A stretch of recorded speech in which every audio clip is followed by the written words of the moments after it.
Muy buena noche a todos ustedes a través de la televisión que están sintonizando estas conferencias sobre este seminario de liderazgo. Estamos en la Ciudad de México, en el municipio de Tlalnepantla, Estado de México, ¿verdad? Realmente. Y estamos compartiendo el mensaje en esta noche titulado El secreto del corazón de David. Los que traigan su Biblia, ábranla en el segundo libro de Samuel, capítulo 22, porque son los que se van a ir en el rapto. Porque pues ahora ya ni a la iglesia traen la Biblia. Muy bien. Voy a compartir exactamente lo que David compartió después de haber pasado tribulaciones, persecuciones, traiciones, calamidades, hambres, acusaciones, etcétera, etcétera. Y en este cántico, que podríamos llamarle un cántico en 2 de Samuel 22, es hermoso. Y aquí en este cántico nos revela algo que ha sido casi incomprensible para la mayoría de los cristianos. Ya hemos oído, ¿verdad?, en otras conferencias que David fue culpable de adulterio, de asesinato, etcétera, etcétera. Pero, sin embargo, la Biblia le llama un varón conforme al corazón de Dios. Y aquí es donde nuestra mente choca contra la palabra de Dios y contra esta explicación que nos trata de dar la Biblia, porque nuestro intelecto no podemos aceptar que una persona así sea llamada conforme al corazón de Dios. Y el problema estriba en que no conocemos el corazón de Dios. Entonces, inmediatamente cuando dice que la Biblia llama a David conforme al corazón de Dios, lo estamos haciendo conforme a nuestro corazón. No, si yo fuera esto, no lo podría permitir esto, pero es que tú no eres Dios. Y cuando conocemos a Dios, como vamos a tratar de conocer a Dios y cómo trató con David, vamos a entender por qué se le llama un varón conforme al corazón de Dios. Toda la vida de David, antes de gobernar a Israel, tuvo un entrenamiento. Recordamos en 1 Samuel capítulo 17, cuando él tiene la primera confrontación contra el gigante Goliat. Él era un pastorcito de ovejas, insignificante. Fue a llevarle comida a sus hermanos. Él era el menor de todos los hermanos, era el único pastor. Y cuando Goliat se levanta y comienza a retar, a desafiar al ejército de Saúl, pues nadie quería pelear contra el gigante. Entonces David, que le llevaba las tortas, decimos en México, los sándwiches a los hermanos que estaban en el campo de batalla, oyó el insulto que Goliat hizo de Dios. Y fue cuando realmente se prendió, ¿verdad? Y pues yo me voy a enfrentar a él. Y esta fue la primera vez en la que el rey Saúl conoce a David. Y pues le atrajo a este muchacho, además era muy bien parecido, era tipo güero, pero era muy bien parecido, de buen aspecto. Y Saúl lo invita a que comience a ir al palacio, a que pueda servir como un sirviente.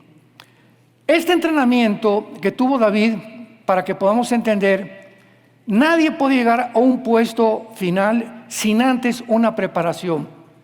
Nadie puede ser doctor si antes no fue al kinder, primaria, secundaria, preparatoria y 4 o 5 años de universidad. Y entonces ya eres médico. Nadie puede ser un dentista si no tienes un entrenamiento.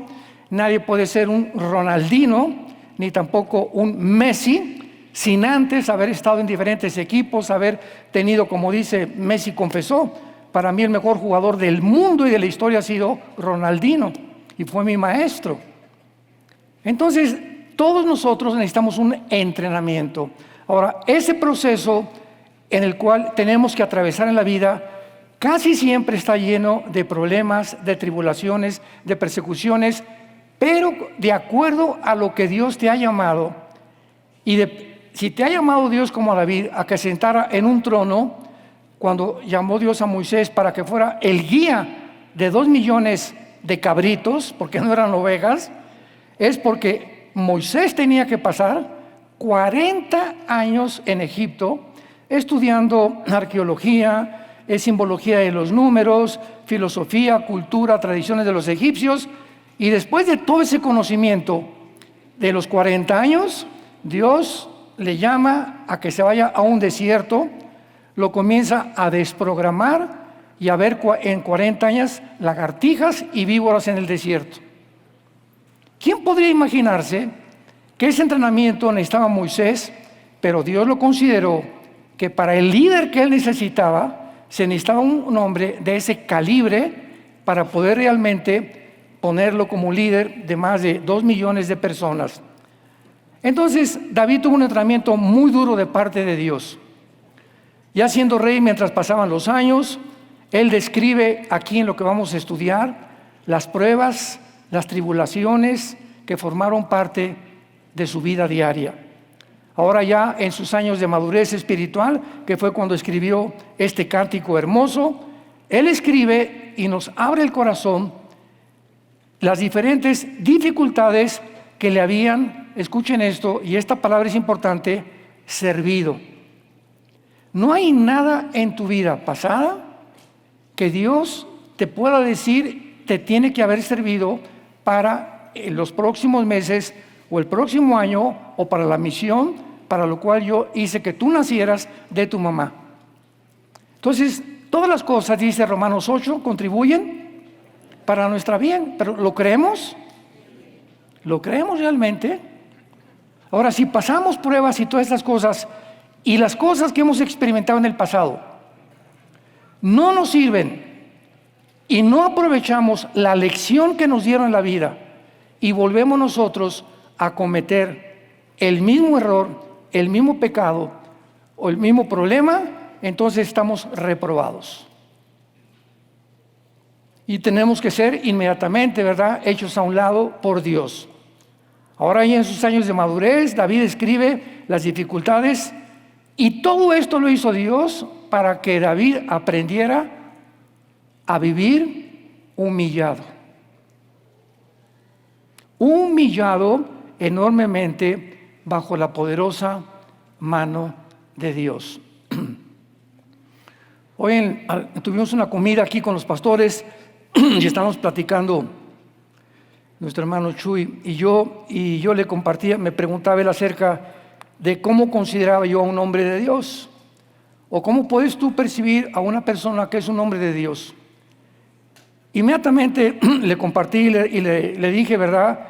Recordemos algo, cuando Cristo atrajo la atención sobre su persona, mencionó solamente 2 características. Y él dijo lo siguiente: aprendan de mí que soy manso y humilde. Son las 2 características esenciales. Si todos ustedes que son pastores nos están escuchando, si tú no eres una persona mansa, ¿qué significa una persona mansa? Es una persona que ya no, que acepta la disciplina, que acepta el regaño, que acepta la exhortación, que ya no discute, y se usa de la palabra del Salmo 32 cuando los caballos son broncos. Tú agarras un caballo, yo estuve mucho tiempo en la charrería, me encantaban los caballos, también aprendí a domar caballos, a herrar becerros, a recoger los huevos, a ordeñar las vacas. Estuve en un rancho casi 3 años y recuerdo claramente que los caballos a los 3 años no los puedes montar, hasta los 5 años realmente, porque se pueden hacer pandos. Y un caballo te dura máximo 4 o 5 años, ya a los 8 o 10 años de edad un caballo ya no sirve para un vaquero, para un ranchero, o para un charro, o para un servicio en el monte. Pero los caballos, cuando tú los comienzas se les llama a dar la rienda, les pones un bozal, nunca les metes el freno inmediatamente. Les pones un bozal, que es una cuerda aquí alrededor, con un cordón. Y entonces lo montas y comienzas a decirle, a jalarle la rienda, para que él sepa que para acá es la derecha, para acá es para la izquierda. Pero cuando ya pasa un año, a los 4 años, se le tiene que meter un freno. Y el freno es un fierro así, con un con como un candadito, como un medio círculo, que cuando tú jalas la rienda, este fierro se les encaja en el paladar. Y cuando el caballo siente el dolor, se para. Y dice el Salmo 32, no sean como el caballo o como los animales, que se les tiene que aplicar dolor para que me obedezcan. Y es lo que explica Hebreos capítulo 12, que Dios nos disciplina, pero también nos castiga. Usa dolor físico y usa la palabra de Dios. Si tú a través de venir a la iglesia no aprendes y no asimilas las enseñanzas, ¿cuál es el siguiente paso?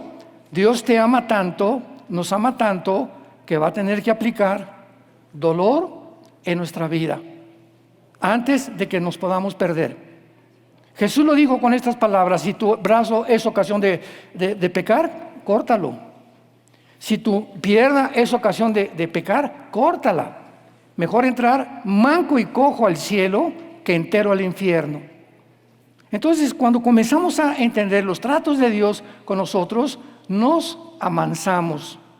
O sea, cuando el caballo ya sabe que el jinete es su amo, es su capitán, ya no puede estar reparando contra el jinete. Porque el caballo ya obedece, se le llama, ya es un caballo manso. Ya no repara, ya no se enoja, ya no quiere tirar al jinete. Ya reconoció que el jinete es el que tiene que dominarlo.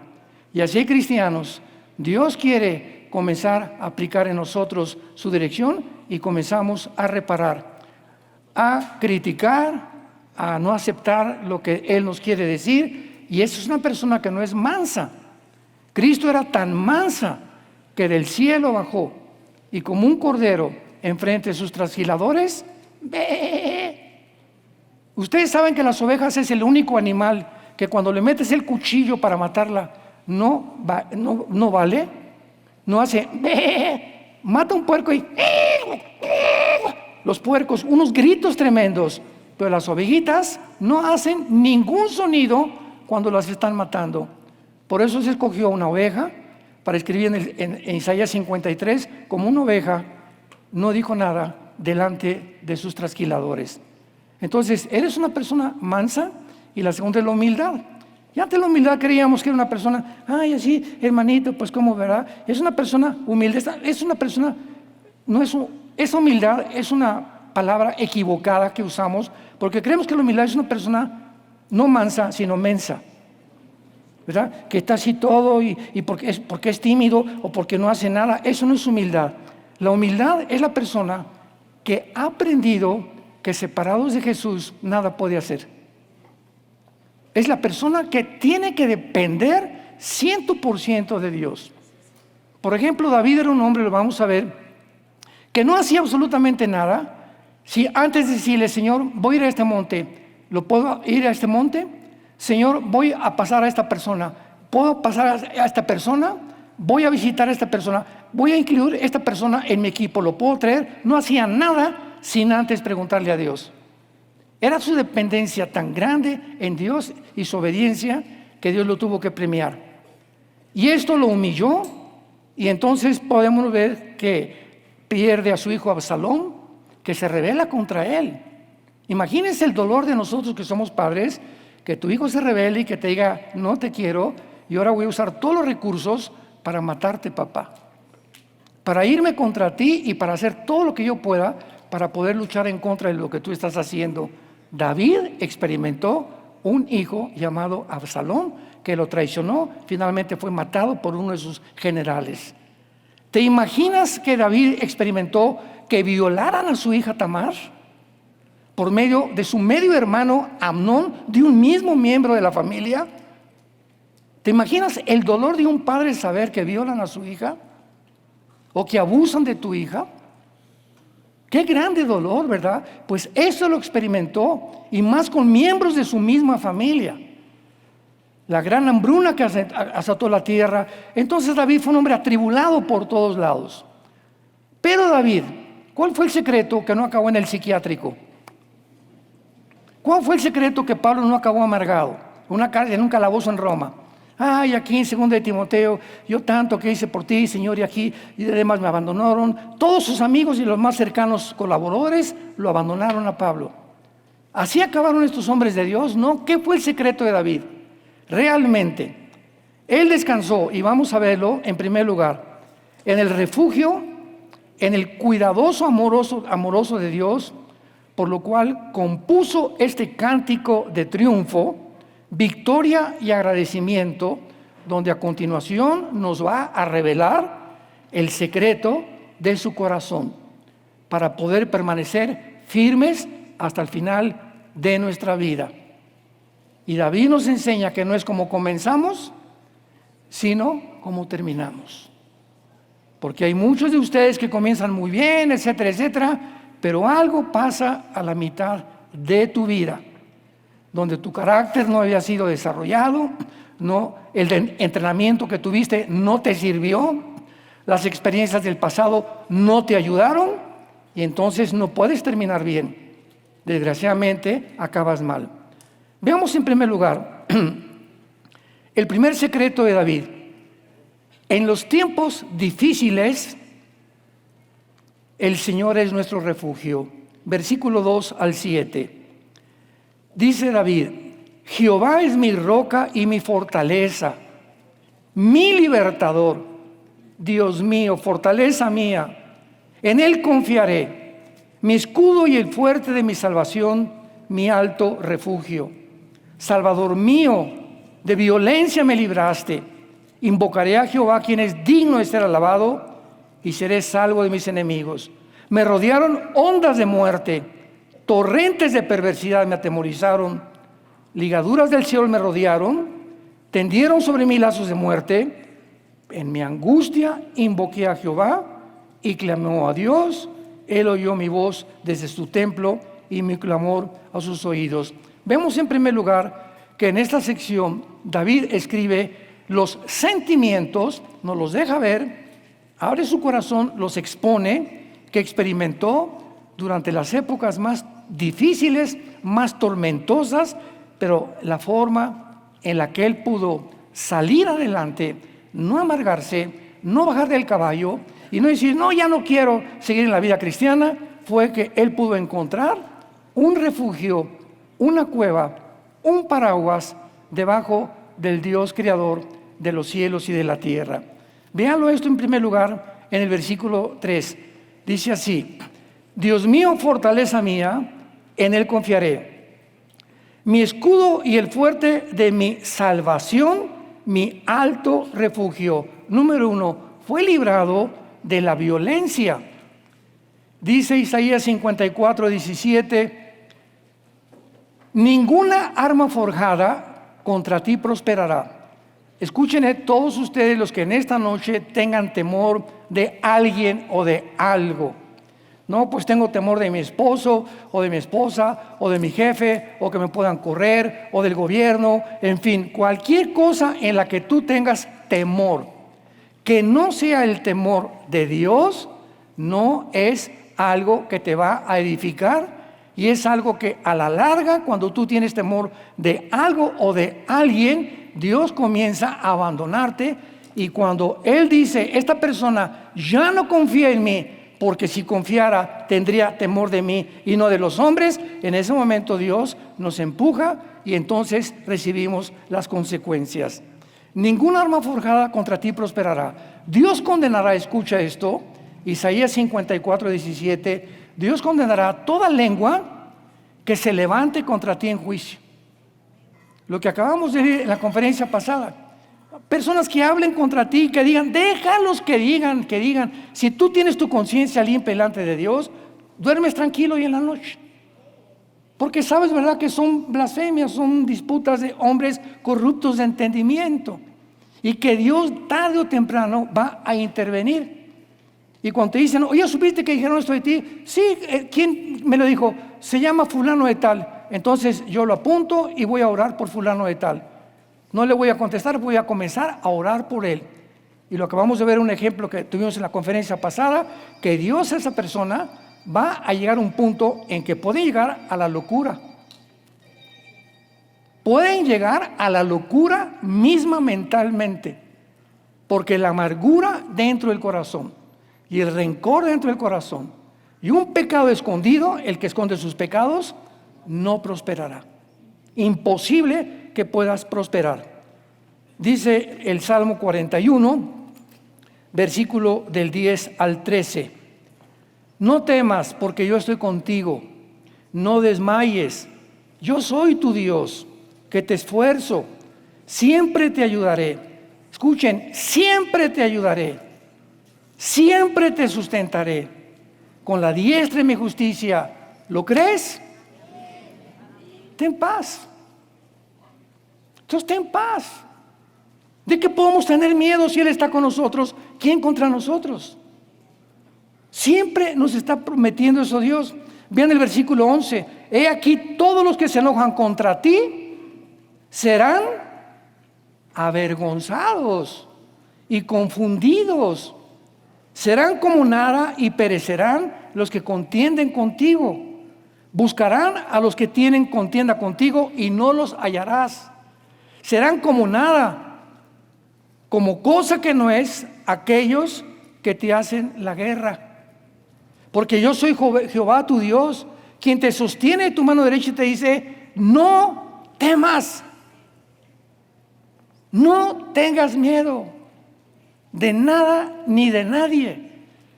Ven a la cruz, vengan a mí los que están trabajados, cargados, y encuentren refugio en mí.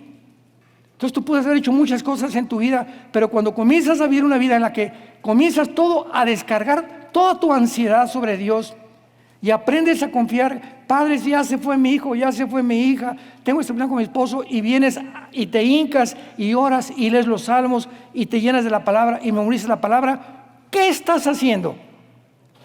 Estás recurriendo a la fuente de agua viva.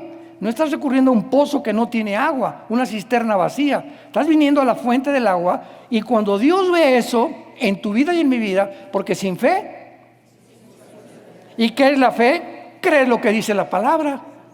Mira, ya vino Panchita, ya vino Panchito en la mañana, ya los vi hincados junto a su cama, levantando, llenos de lágrimas. Padre, te pido por mi hija, ya se fue mi hijo, mi esposo, míralo, la cara de rinoceronte que tiene cada día contra mí. Tengo estas amenazas y esta demanda por aquí, por allá, y entonces sube al cielo nuestras oraciones, y dice Apocalipsis capítulo 18, que todas las oraciones de nosotros son amontonadas como en una enorme copa, y ahí van siendo guardadas. Cuando tú vas manejando, Padre, te pido que me lleves a través de este tráfico con bien. Esa oración de 20 segundos sube al cielo como un telegrama. No importa lo chiquito que sea tu oración. Padre, estos perros me quieren morir, te pido que me ayudes, Señor, contra estos perros. Esta oración ya subió al cielo y se van guardando. Escucha esto. Y cuando Dios considera que esas oraciones tienen que ser contestadas, te las contesta, porque las tiene guardadas. Nunca una lágrima tuya es desperdiciada en el cielo. Entonces, orar sin cesar. Ya lo entendemos por qué dice la palabra orar sin cesar. Mantengamos nuestro espíritu continuamente manejando. Estoy en el cine y veo una cosa. Padre, te pido que ricas palomitas. Cualquier cosa que le vemos y estemos reconociendo a Dios, platicando con Dios, son oraciones que llegan al cielo. Vemos nosotros que David, todos sus primeros años, estuvo en peligro de vida de manos del rey Saúl. Estamos hablando de casi 10 años que duró el entrenamiento de David antes de que se sentara a juzgar, a gobernar la tribu de Judá, y después que él se sentara a gobernar Jerusalén a sus 33 años. O sea, él en Hebrón primero juzga a Judá, a una de las tribus, durante 7 años, y en Hebrón durante 33 años. David gobierna Israel 40 años. Dios necesitaba un hombre que durante 40 años pudiera pasar el entrenamiento y las persecuciones de Saúl. Una vez entra Saúl en un monte y David estaba en un árbol, y ve a Saúl que se mete en una cueva y le dice un general a David: ahorita es la oportunidad, escuchen esta escena, que lo puedes matar. Podemos bajar ahorita y ya se acabó tu persecución. Y entonces David baja donde estaba Saúl dormido, su ejército estaban todos dormidos, y en lugar de matarlo, agarra a David su cuchillo y le corta un pedacito de su tela, de su traje a Saúl, y se va. Y al otro día le grita a Saúl: ¡Saúl! Y sale corriendo Saúl: ¿quién es? ¿quién es? Y le dice: yo soy David, mira, anoche te pude matar. ¿Por qué no lo hice? Simplemente porque yo sé que esto es la guerra de Jehová, no es mi guerra. Él me está persiguiendo, Dios tiene un propósito para la persecución, y yo no voy a intentar quitarle la vida al ungido de Jehová, porque Dios había permitido que ungieran a rey Saúl como rey de Israel. Este era el corazón de David, un corazón completamente perdonador, un corazón que reconocía la soberanía de Dios. Vemos en segundo lugar, en segunda de Samuel capítulo 22, versículo 5, que es librado de la muerte y de la perversidad. Vamos a ver unas palabras en hebreo muy interesantes en el versículo 5. Me rodearon ondas de muerte. O sea, estuve a punto de morir. ¿Cuántas veces? ¿Se acuerdan cuando Saúl le aventaba la lanza y lo quería clavar contra la pared? ¿Cuántas veces? Por acá cayó la lanza, por acá también. Le tiraban las flechas a los soldados de Saúl, y nunca una flecha, nunca una lanza pudo alcanzar a David, simplemente porque el que era escudo de David, ¿quién era? El Dios que lo había llamado a ser el rey de Israel. Y dice a continuación, muy interesante: me rodearon ondas de muerte y torrentes de perversidad me atemorizaron. La palabra perversidad es la palabra hebrea Belial, que es la palabra que se usa contra Satanás. O sea, muchas veces David estuvo a causa de Saúl a peligro de muerte porque le envidiaban y eran perversos de corazón. Y todos estos hombres que odiaban a David, ¿de dónde venía el odio de Saúl y de los que querían matar a David? De los enemigos de Dios, porque él era el ungido de Dios, y Satanás sabe quién es la persona que tiene el Espíritu Santo y quién es su ungido. ¿Se acuerdan cuando Pablo en Hechos 9 venía enojado, con cartas? Aquí traigo la carta: todos los que sean cristianos, arréstenlos y mátenlos. Pablo mataba cristianos, fue asesino de cristianos Pablo. Y de repente va en su caballo a Damasco, en Siria, y un rayo de luz lo tumba el caballo. Y entonces cae Pablo, los demás hombres que venían con él no oyeron la voz, y la voz que le decía a Pablo es: Pablo, Pablo, ¿por qué me persigues? O sea, ¿qué estaba diciendo Jesús? Pablo, a los que tú persigues, me estás persiguiendo a mí. Cuando perseguimos a un cristiano, entendamos esto, estamos atentando perseguir a Jesucristo. Porque todos somos el cuerpo. ¿Qué es la iglesia? ¿Qué es un cuerpo? La cabeza, ¿quién es? Nosotros somos ojos de Cristo, las manos de Cristo, los pies de Cristo. Él usa a nosotros, 1 Corintios capítulo 12, para que vayamos al mundo a predicar el evangelio. Pero somos, no importa que seas presbiteriano, Avivamiento para el Mundo, o pentecostal, o nazareno, somos todos el cuerpo de Cristo, con diferentes cosas, como ya lo vimos, ¿verdad? Doctrinas no esenciales. Sin embargo, cuando comenzamos a perseguir a un hermano en Cristo, a calumniarlo, a herir su reputación, a tratar de hacerle un mal, esa persona que está intentando eso contra ti es el mismo Satanás. Vean lo que dice Pablo en Efesios capítulo 6.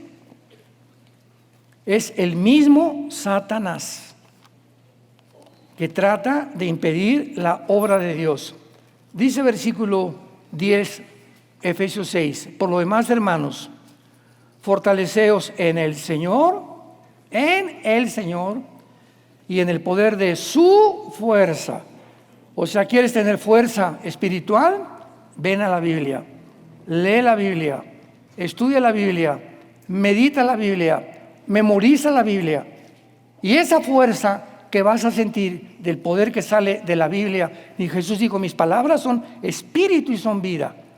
Eso te va a fortalecer y vamos a ver para qué. Vístanse de toda la armadura de Dios, de toda. No solamente una parte, toda la armadura tiene que estar puesta en un cristiano. ¿Para qué? Para que puedan estar firmes contra las acechanzas del diablo. Esto es igual a un soldado en la guerra que tiene que tener el casco, la armadura, las botas, la espada, y de repente sale en calzones a la guerra. Y ahí en el campo, y le dicen todos los soldados, oye, ¿pero qué estás haciendo ahí? Y comienzan las flechas y las lanzas. ¡Oh, está loco! Espérame tantito, tú no puedes lanzarte hacia el campo de batalla así. Así hay cristianos que se despiertan en la mañana. Van a la escuela de sus hijos, van al periférico, van por aquí, para allá, encuerados, desvestidos de la armadura de Dios. ¿Y ahí por qué me pasó esto? ¿Y por qué aquello? Es porque no has entendido que tienes que ponerte la armadura de Dios. Dice la Biblia que nuestra lucha no es contra sangre ni contra carne, no es contra seres humanos. David no estaba luchando contra Saúl. La guerra de David era contra el mismo Satanás y sus demonios. Y él lo entendió así, por eso pudo vencer. Y no se amargó contra el hombre. Señor, tú eres mi refugio, esperanza mía, castillo mío, mi Dios, mi libertador, mi única roca, mi sustentador. Tú eres mi Señor. O al oír esas clamores, Dios inmediatamente entra en escudo del rey David y de nosotros también. Nuestra lucha es contra principados, potestades, gobernadores de las tinieblas de este siglo, etcétera, etcétera, en las regiones celestes. Dice en 1 Pedro capítulo 5, versículo 8. Porque el diablo como león rugiente, anda buscando a qué cristiano encuentra encuerado. A ver quién se levantó sin haber estado primero con la palabra, con sus devocionales, pidiéndole a Dios, voy a salir, voy al aeropuerto, protégeme en la carretera, gracias por estos alimentos, por el desayuno, etcétera, etcétera. Y comenzamos a ponernos la armadura de Dios en los pies del Evangelio. Me voy a subir en el avión, voy a buscar que la persona que esté junto a mí, Padre, yo no sé quién es, pero te pido que por favor le abra su corazón, le quiero hablar de ti, quiero hablar de Jesucristo. Aprovechemos cada instante. Al chofer que me lleva de aquí al aeropuerto, a la que me trajo las tortillas, ahí en el hotel, al bellboy que me puso las maletas, oye, pásale para acá, aquí está el aire acondicionado, ¿cómo te llamas? Me llamo Carlitos, oye, tú eres cristiano, conoces a Jesús. Busquemos siempre, siempre, siempre una pasión por no dejar de hablar de Jesús. Te quiero hacer una pregunta y nadie levante la mano. Desde que tú te convertiste, ¿cuántas almas has ganado para Jesús? Nadie levante la mano. ¿Te llamas cristiano de veras? ¿Y cuál es la responsabilidad principal del cristiano? Hechos 1:8. Recibirán poder cuando el Espíritu Santo venga sobre ustedes y me serán. ¿Eres testigo? Oye, fíjate que va en el avión. ¿Cómo se va? Muy bien, señora Candelaria. ¿Y usted cómo se llama? Pues yo me llamo Armando. A mucho gusto, doña Candelaria. Fíjese, ¿sabe una cosa? Que le quiero dar un testimonio. Así de que me quiere hablar usted, joven. Que descubrí que Jesús vive, nada más con ese mensaje, y se te queda mirando, ¿cómo que Jesús vive? Sí, descubrí que es real, que vive, y que puedo tener una comunión con Él. A ver, explíqueme más. Hay personas que te dicen, a ver, explíqueme más. ¿Cómo no? Saco mi Biblia y le comienzo a hablar de Jesús. Ese es tu mensaje. Oigan, familia, en Navidad, ¿cómo están todos? Les pido 5 minutos, quiero decirles a todos, mis primos, mis cuñados, quiero decirles algo. He descubierto que Jesús es real. Todos se voltean a ver de qué está hablando. Que Jesús vive, y ahora ha entrado a mi corazón y no les puedo decir más. Lo acabo de invitar a mi vida el domingo pasado, pero quiero decirles que Él es real y que ustedes pueden también descubrir que Él es real. Y ya, que pasen feliz Navidad. Y con eso los dejas preparados, inquietos, para que se acerquen después a hacerte preguntas. Los que Dios ya tiene marcados con el mensaje que tú les acabas de dar. Pero cuando no hablamos, no hay respuesta, porque el que no siembra no puede recoger. Vemos en cuarto y último lugar, en el versículo 7, segunda de Samuel 22, que fue librado de la angustia. Dice, en mi angustia invoqué a Jehová y clamé a mi Dios. Él oyó desde su templo y mi clamor llegó a sus oídos. Esta palabra es muy importante. Angustia es la palabra tasar, con T de tato en el hebreo, que significa lugar estrecho. ¿Quién es una persona que está en angustia? Ay, Señor, ay, Jesús Santo, pastor mío, ore por mí. Mi hijo se fue y ya no puedo, Señor. Que esta persona que se define como está en angustia, la palabra hebrea significa que está en un lugar estrecho, donde así ya tú mismo te encarcelas, te encierras en un cuarto o en una cárcel en la que te sientes que ya no hay salir. Por eso, o sea, no hay ventanas, no hay escapatoria, ya me llevó la tostada, como decimos en México, los que no saben este idioma en México. Entonces, cuando llegamos a esa posición como cristianos, en la que la angustia o los problemas te llevan al punto de o un tequila o un taco, ¿verdad? Un porro de mota o me voy con otra señora o con una muchacha, cuando buscamos puertas falsas en la angustia, cuando nos sentimos apretados que ya no podemos y tratamos ya desesperados de hacer una locura, porque hacemos locuras, es cuando hemos completamente abandonado a Dios. Vean lo que Pablo nos dice al respecto en 2 de Corintios capítulo 4, versículos del 7 al 9. Dice así, 2 de Corintios capítulo 4, versículos del 7 al 9. Pero tenemos este tesoro. ¿Quién es este tesoro? El Espíritu Santo. Es un tesoro impresionante que tenemos dentro, que tienes tú que descubrirlo, que es real, funciona. El poder que traemos dentro no es mío, es de Dios. Tenemos este tesoro en vasos de barro. Somos vasos de barro. Los seres humanos somos seres frágiles, somos débiles, somos vulnerables, fácilmente engañados.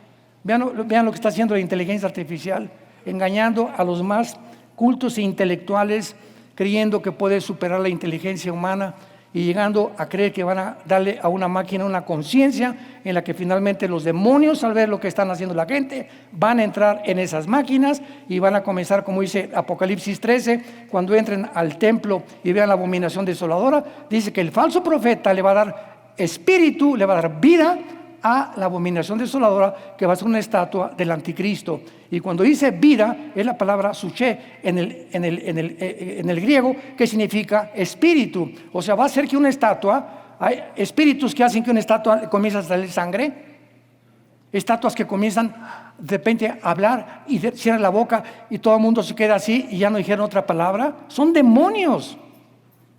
Y eso es lo que van a hacer con la inteligencia artificial los demonios en el tiempo que estamos viviendo, y los cristianos van a ser engañados. Dice Lucas, muchos escogidos serán engañados, como están siendo engañados actualmente.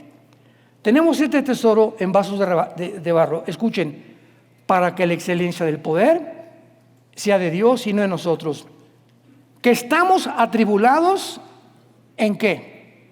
En todo, que los niños, que la familia del niño, que mi papá, que el colegio, que el futuro de mis hijos. Estamos en un mundo donde el mundo nos quiere aprisionar, cerrar como una tenazas hasta que nos sintamos así. Ya no puedo. Y cuando te mantienes mucho tiempo en esta situación, donde ya son demasiadas las cosas, muchas personas acaban en el psiquiátrico, o con pastillas de Prozac, o pastillas Valium, y acaban drogándose con pastillas tranquilizantes recetadas por el psicólogo y recetadas por el psiquiatra. ¿Qué tipo de personas son estas? Que no pudieron encontrar una salida y un refugio en Dios.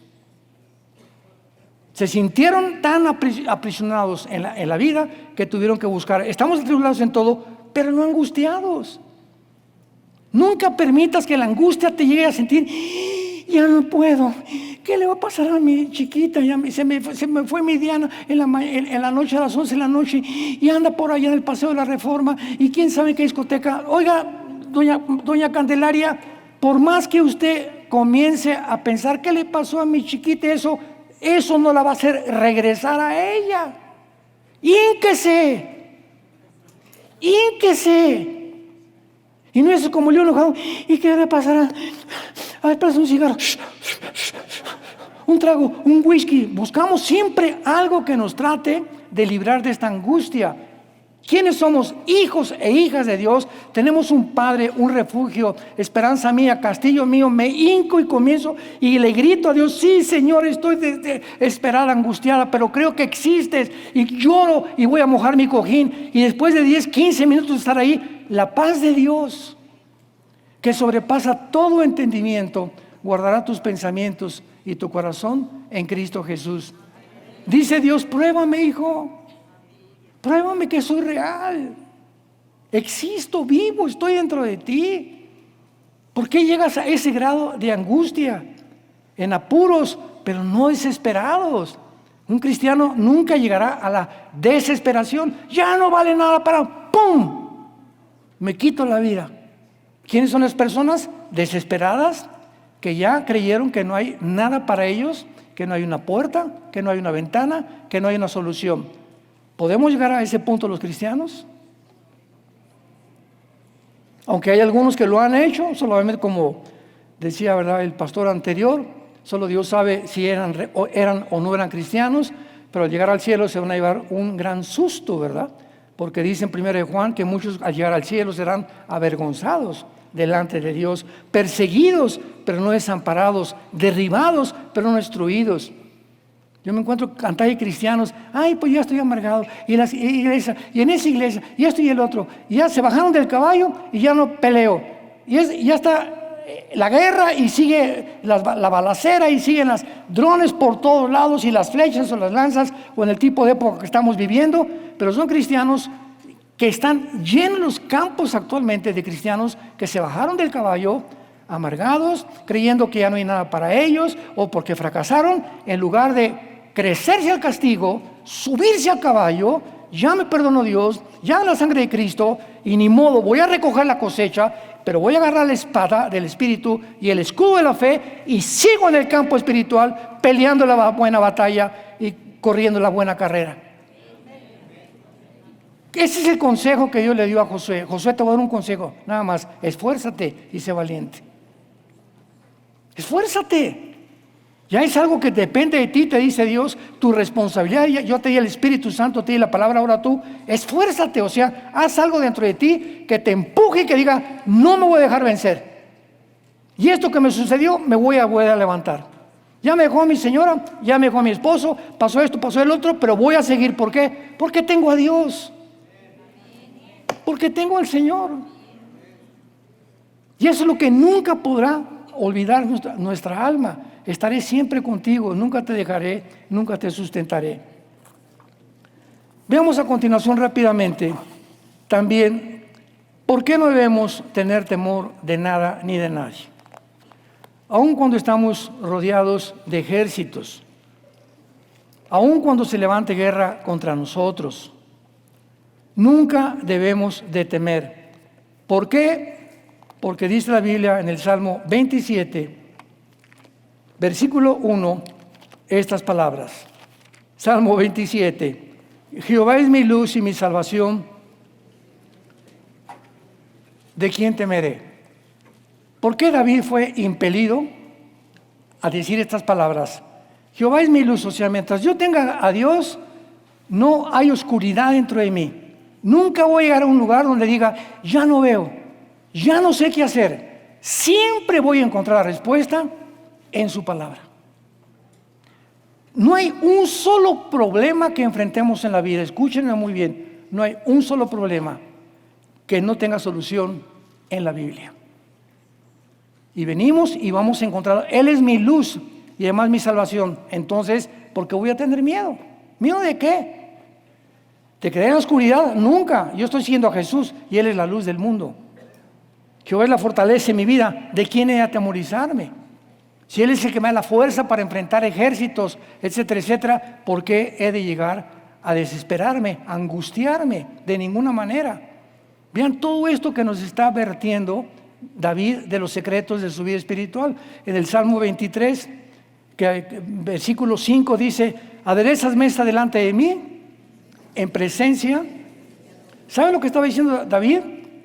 Yo cuando me siento a comer, sé que ahí en la puerta tengo a 30 personas que me quieren matar. Síganme con cuidado. Atrás de mi casa hay otras 40 personas que me quieren matar. Y enfrente de mi casa tengo 100 personas que me quieren matar. Pero mientras yo estoy comiendo mis alimentos, los voy a comer en paz. Porque ninguno de los que me están rodeando, ni los problemas que tengo alrededor, me van a llegar. Pero yo estos alimentos los como en paz. Aderezas mesa delante de mí, en presencia de los que me quieren angustiar y me quieren estrechar mi vida para destruirme. Cuando tú ya no comes en paz, cuando ya no desayunas en paz, cuando ya no duermes en paz, por tus angustias, has abandonado a Dios. Y le has dicho a Dios: yo no creo en ti. Y buscamos una salida completamente falsa. Y finalmente vemos nosotros que Dios no solamente es todas estas cosas, sino que a Dios además nos dice en 2 de Samuel capítulo 22, versículo 33 al 34, una de las lecciones más lindas, por lo menos en mi caso, me han servido y me han ayudado muchísimo para poder comprender por qué se descompusieron los emperadores romanos. El otro día leí 2 libros sobre la vida de Roma y encontré desde Tiberio, Augusto, Julio César, Calígula, todos estos emperadores se volvieron locos. Sentaron en el trono y llegaron a marearse por las alturas, por el poder, o se enfrascaron en disputas con el Senado romano. A muchos, como Tiberio César, el Senado romano lo mató al mismo emperador. Ya no los aguantaban. Vemos Nerón, que incendió Roma echando la culpa a los cristianos. Cada presidente que es elegido en un país, algo le pasa al ser humano, que cuando se sienta en la silla presidencial, en el trono, cuando tiene dinero, deportistas, cantantes, mujeres u hombres, escritores, en el área que tú me quieras describir, cuando el ser humano alcanza la cima, ahí arriba se descompone. Porque no fuimos creados ni para ser adorados, ni para ser aplaudidos, ni para poder decir: ahora tengo todo en la vida, el aplauso, y cuando estamos allá se vuelven locos, ¿verdad? Como Michael Jackson se vuelve un pederasta, Elvis Presley, cantantes con Cadillacs, con las defensas de oro, con 500 mujeres queriendo acostarse con él ahí en Memphis, Tennessee, en su casa todas las noches, y dices tú: caray, yo quisiera ser como ese, con todo el oro, con toda la fama, con toda simpatía, que la gente me reconozca, hacer que todo el mundo sepa: mire, aquí ya llegó fulano de tal. Y todas esas personas no nos imaginamos cómo terminan. ¿Cómo terminan? Veamos lo que dice en 2 de Samuel, capítulo 22, versículo 32 y 33 al 34. Porque ¿quién es Dios sino solo Jehová? ¿Y qué roca fuera de nuestro Dios? Dios es el que me ciñe de fuerza y quien despeja mi camino, quien hace mis pies como de siervas y me hace estar firme. ¿Dónde? David comprendió que si él llegaba al trono con la fama como Salomón, ¿verdad? Su hijo, que se descompuso completamente, se mareó. Todo lo que Dios le dio a Salomón lo echó a perder por su falta de carácter. Y dice David: él, cuando yo estoy hasta arriba y cuando llego a la punta del monte, él me va a sostener. ¿Y saben por qué? Porque él subió junto conmigo. Pero si hay un ser humano que quiere alcanzar la cima, y quiero tener dinero, y quiero tener empresas, y quiero ser presidente, y quiero ser diputado, y quiero ser un cantante, y quiero ser famoso, sin Dios, y tú llegas ahí, todo eso se va a volver en contra de ti en una maldición. será la forma en la que tú más rápidamente termines con tu propia vida. Porque separados de mí, Juan 15, versículo 5, nada podremos hacer. Así que Dios, ¿verdad? Tenemos que encontrar, debe ser siempre nuestro refugio, nuestra seguridad, nuestra luz, nuestra fortaleza y nuestra única esperanza. David descubrió estos secretos que millones de cristianos necesitan descubrir también, para que podamos vivir la corta vida que nos queda, que ya Cristo viene, ya no tarda por venir por nosotros, podamos vivirlo en paz. Ya demasiados problemas y sufrimientos el mundo nos da para que con nuestra irresponsabilidad y nuestros pecados y nuestra falta de carácter y nuestra falta de honestidad delante de Dios nos vengan peores maldiciones en nuestra vida. Señor, te damos gracias en esta noche por tu palabra, porque tú, Señor, eres nuestra roca, nuestra fortaleza, nuestro libertador. Dios mío, fortaleza mía, en ti confiaremos. Esperanza mía, castillo mío, mi Dios, en ti confiaré. Aún en nuestra vejez fructificaremos y estaremos verde como el olivo. Creceremos como el árbol del cedro en el Líbano. Los muchachos corren y se cansan, pero los que esperamos en ti nos darás nuevas fuerzas, porque cada mañana son nuevas tus misericordias. Te damos gracias, Señor, porque estamos esperando en ti para que levantes nuestras vidas como el águila y que nos des la visión como las águilas la tienen desde las alturas y donde hacen sus nidos en las peñas, en las rocas, y donde nadie puede atacarlas.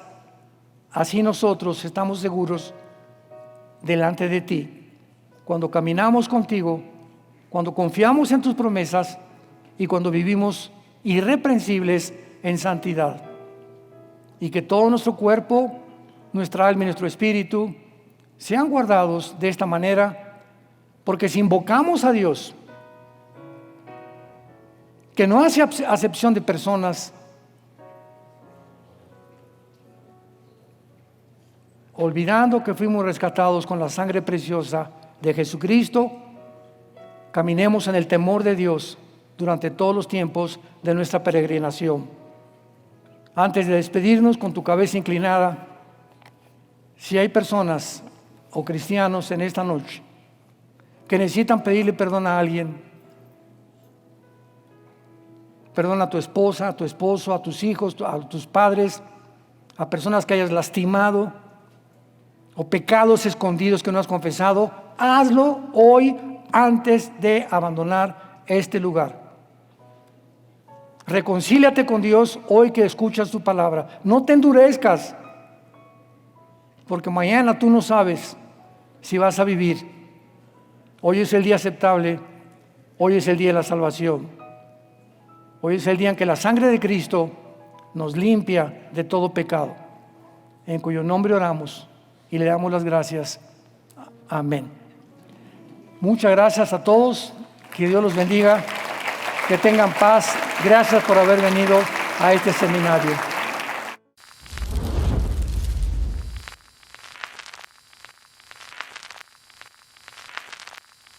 Hola, ¿qué tal? Me da mucho gusto saludarles y quisiera simplemente comunicarles que gracias a todos ustedes a través de todas las naciones del mundo que aman la palabra de Dios y que realmente están interesados en que nosotros como organización Vida Nueva para el Mundo y Armando Alducin Ministries continuemos predicando el Evangelio de la Gracia de Jesucristo y que podamos nosotros continuar haciéndolo gracias a sus donaciones. Este año cumplimos 46 años de ministerio, 46 años donde hemos predicado, hemos enseñado, hemos tenido seminarios y de diferentes formas de estudios bíblicos alrededor del mundo y hemos pensado y considerado de una forma fiel el Evangelio de la sana doctrina de Jesucristo. Nosotros, con todas estas donaciones, tenemos que sostener pastores, misioneros, obras, equipos de televisión, y aún continuamos buscando la manera de poder elevar este ministerio. Hasta este momento quiero que ustedes estén enterados que no tenemos una sola propiedad como organización, y así hemos trabajado durante 46 años porque le damos la importancia a la evangelización, a las misiones y también a los hombres de Dios para levantar más pastores. Le damos las gracias y que pueda Dios con su gracia tocar sus corazones y que puedan ustedes invertir en un terreno donde es fructífero, porque creemos que ha producido bastante buen fruto para la gloria de Dios. Gracias, muchas gracias por sus aportaciones y por las donaciones que sabemos ustedes continuarán haciendo para que podamos continuar siendo fieles en la predicación del Evangelio de la gracia de Dios. Que Dios les bendiga.